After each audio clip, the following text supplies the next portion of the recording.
Hi అండి. తెలుగు కథల ప్రపంచంకు స్వాగతం. ఇవాళ అబద్ధం అనే మరో నీతి కథను వినేద్దామండి.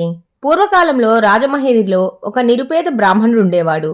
4 వేదాలు క్షుణ్ణంగా చదువుకున్న పండితుడు. అందువల్ల రాజమహేంద్రిలోనూ ఆ చుట్టుపక్కల గ్రామాల్లోనూ ఆయనకు మంచి పేరు ప్రఖ్యాతులుండేవి. ఎక్కడ ఏ శుభకార్యం జరిగినా, యజ్ఞాలు, యాగాలు, విద్వత్సభలు ఏవి జరిగినా ఈ బ్రాహ్మణుడికి కూడా పిలుపు వస్తూ ఉండేది. అంతేగాని ఆ విప్రుని ఆదాయం మాత్రం ఏ రోజున దినసరి బచ్చానికి లోటు లేకుండా బ్రతుకు సాగిపోతుంది, అదే చాలు అని తృప్తిపడేవాడు. ఆ దంపతులకు ఒక్కగానొక కొడుకు. అతడిని అల్లారు ముద్దుగా పెంచుకుంటున్నారు. తాను ఎక్కడికి వెళ్ళినా ఆ పిల్లవాణ్ణి కూడా వెంట తీసుకుని వెళ్తూ ఉండేవాడు. పాఠాలు వల్లవేయటమే కాకుండా సభలు, శుభకార్యాలు, వివిధ తరహాల జనులు, వారి వారి సంస్కారాలు అర్థం చేసుకుని తన కొడుకు లౌకిక జ్ఞానం పొందాలన్నది ఆ తండ్రి ఆశ. ఒక్కడు కావటం వల్ల విడిచి ఉండలేని మమకారం వల్ల కూడా ఆ తండ్రి ఆ కొడుకును తన వెంట తిప్పుతూ ఉండేవాడు. తండ్రి ఎంత అదుపాజ్ఞల్లో పెంచుతున్నా మమతల వల్ల, గారాభం వల్ల ఆ పిల్లవాడు ఆకతాయిగా తయారయ్యాడు. ఇంటనున్నప్పుడు తండ్రి పిలుపుకైనా దొరికేవాడు కాదు. అల్లరి పిల్లలతో గూడి ఆటలాడుతూ గ్రామమంతా పోకిరీగా తిరుగుతూ ఉండేవాడు. అందువల్ల కూడా ఆ తండ్రి కొడుకును తన వెంట ఉంచుకునేవాడు. రాజమహేంద్రికి 2 క్రోసుల దూరంలో ఉన్న వీరవల్లిలో ప్రముఖులు కౌష్టి వ్రతం చేసుకుంటూ ఆ విప్రుడికి కూడా కబురు పెట్టాడు. విప్రుడు తన కుమారుణ్ణి తీసుకుని వీరవల్లి కాలినడకన బయలుదేరాడు. సమయానికి ఆ గ్రామం చేరుకొని క్రౌష్టి ఇచ్చిన సంభావన స్వయంపాకం అందుకొని తన గ్రామానికి తిరుగుముఖం పట్టాడు.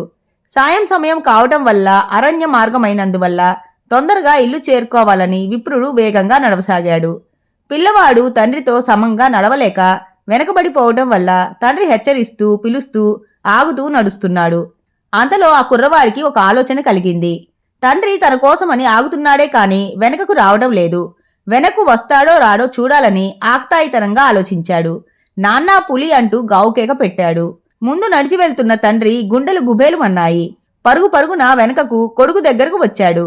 రొప్పుతున్న తండ్రిని చూసి విజయ గర్వంతో నవ్వాడు. కొడుకును చెంత చేర్చుకొని అలా అనకూడదు, అబద్ధమాడితే అనర్థం కలుగుతుంది అని చెప్పి వెంట పెట్టుకుని ముందుకు బయలుదేరాడు. మరికొంత దూరం పోయేసరికి కొడుకు మళ్లీ వెనకబడ్డాడు.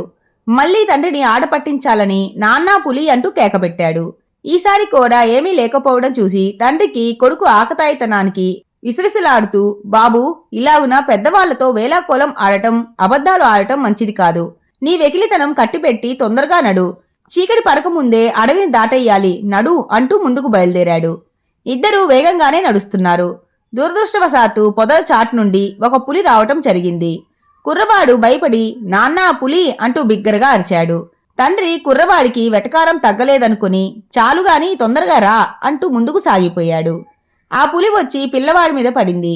నాన్నా, పులి నిజంగానే వచ్చింది, నన్ను చంపేస్తోంది, రక్షించు నాన్నా, పులి పులి అంటూ అరిచాడు.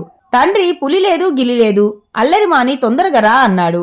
ఆ పులివాత పడ్డ బాలుడు, అయ్యో, 2 సార్లు పులి పులి అని అబద్ధమాడటం వల్ల నిజంగా పులి వచ్చి కేక పెడితే అది కూడా అబద్ధమే అనుకున్నాడు నా తండ్రి. నా అబద్ధం నా ప్రాణాలనే తీసింది అని వాపోతూ మరణించాడు. ఇంతటితో కథ కంచికి మనం ఇంటికి. ఈ కథ గనక మీకు నచ్చినట్లయితే లైక్ చేసి, షేర్ చేసి, కామెంట్ చేసి మన ఛానల్కి సపోర్ట్ చేసేయండి ఫ్రెండ్స్. ఇక ఉంటానండి. By by.